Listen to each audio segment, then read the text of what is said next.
So I'm actually a big proponent of playing in training. Uh, I try to program as much of, and we'll get into what playing means, but I try to program as much playing as it's possible while maintaining the focus, right? So, like I mentioned before, one of the things that I want to do is be as efficient with my training. Um, so when I program for somebody, the last question that I have is always, what can I take away from this training and still improve?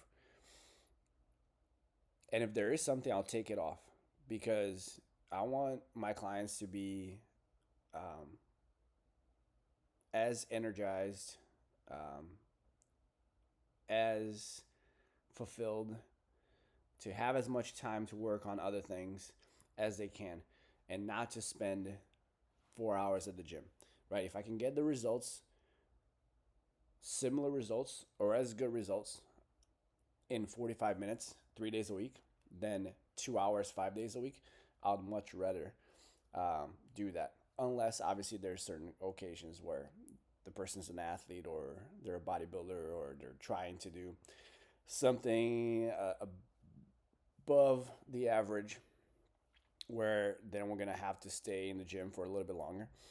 For most people, I try to be as efficient as possible, right?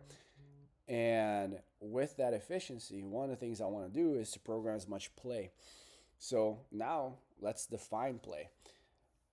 I think there's two components to play, um, two big components. One is that it's fun. So nobody plays something that they don't enjoy doing, right? Maybe you have to when you were a kid and your parents forced you or whatever. But for the most part, if somebody asked me to go play lacrosse, I probably wouldn't, unless it's a friend of mine. Sure, whatever. But the big point is that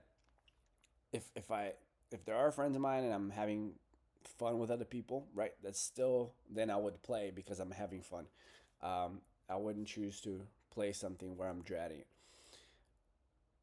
So the first component is to have fun, and that's gonna vary from people to people, from person to person, from client to client.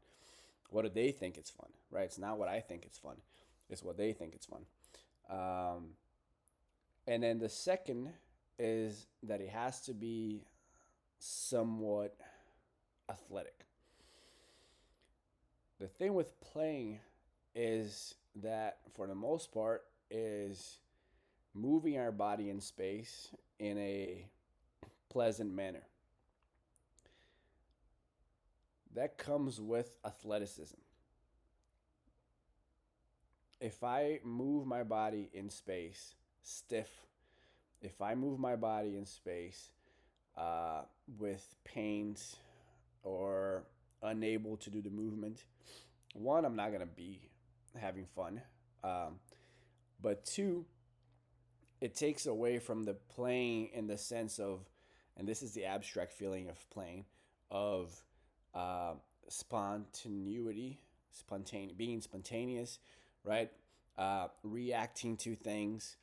Um, there's a reason why older people have trouble playing, and it's not because they don't have fun doing it. Is that they just have a hard time being athletic. They have a hard time reacting to something. They have a hard time with hand-eye coordination. They have a hard time with balance. So all of those are components of playing successfully, right? You can play, but if you don't have that, it's not going to be a successful experience. So for some people, you're going to have to also teach or improve their capacity to be athletic. And that is, like I mentioned, is one of the biggest qualities that you can have to improve quality of life overall, especially as we age, is to be able to do things um, with sort of capacity to enjoy it by being uh, reflect by having reflex to do things, by having hand-eye coordination, by having balance, which will allow you to have fun.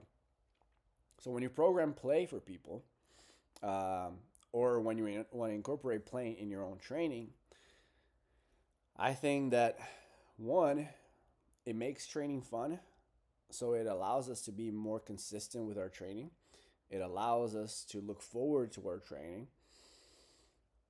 It allows us to push a little bit harder in our training, and also allow us to keep working on athleticism, which is something that we rarely get in the gym. It's very hard to get athleticism in the gym, because when we think of athleticism, we think of the ability to do things outside the gym, right? I can be super strong, I can be super fast, but not be very athletic. We have all seen people who are jacked, massive, but because of their size and because of the way they've trained for so long, they kind of run like a refrigerator, right? They have trouble looking around side to side. They have trouble twisting. So they have trouble moving the arms, right? So athleticism isn't necessarily built in the gym. It's often not built in the gym, right? We can have people that are super athletic but super weak, right? Kevin Durant is a great example of that, right? Look at that person and you think they're frail because they're just so skinny and they have no mass. But you watch him play basketball, and there's no way that you can't say that he's not athletic. So, uh, programming play in your training or programming play for other people can be a big uh, factor in how much or how long you keep your clients, how satisfied your clients are, how much you improve outside of the gym, because it's not as direct, right? If I have you increase your back squat, that your quality of life outside the gym would be better. But if I get you moving more athletically, if I can get you better reaction time, better balance, better coordination, then it's a very uh, close proxy to how well your life outside the gym is going to improve. So it's very important to program play or have play time. A lot of times, coaches will kind of just have their clients do the play time on their own, right? It's, I'll program training for you, and then 2 days a week, try to go and play a sport, try to go and do something outside, do your hobby or whatever. But coaches that are trying to be all encompassing and kind of holistic approach to it should be thinking about, how do I make this training fun, right? How does this training complement their lifestyle? How does this training affect their life outside the gym? And the answer to a lot of those could be play. The big thing that you want to keep in mind is, when you play, you might not be as efficient towards working to a goal, right? Because by nature, play exercises are not exercises that would be as challenging physiologically to clients, right? If I put in some handstand walking, or if I put some jump ropes, or if I put some box jumps, maybe some people like, farmer's carry, something that's not painful to do, right? Something that's not uh, too taxing to do, right? Opposed to something like thrusters or burpees or pull-ups. You might not be getting as much stimulus out of that training, but that's where the art of coaching comes in, and learning how to delegate and learning how to mix the training and the playing together. And that's another topic that we can get into later, how to mix those. But the idea is that there should be parts of both. And that's why training modalities that incorporate playing have been on the rise, right? Like boot camp style workouts, CrossFit, High Rocks. You have this sort of fun spirit to it. It's not just bodybuilding or powerlifting or weightlifting, which, for the people that do it are also fun. But uh, it's a more very it's a very taxing type of training. But putting those together, right, can be the difference between you as a coach and the next step, right, as a individual design coach. So keep that in mind.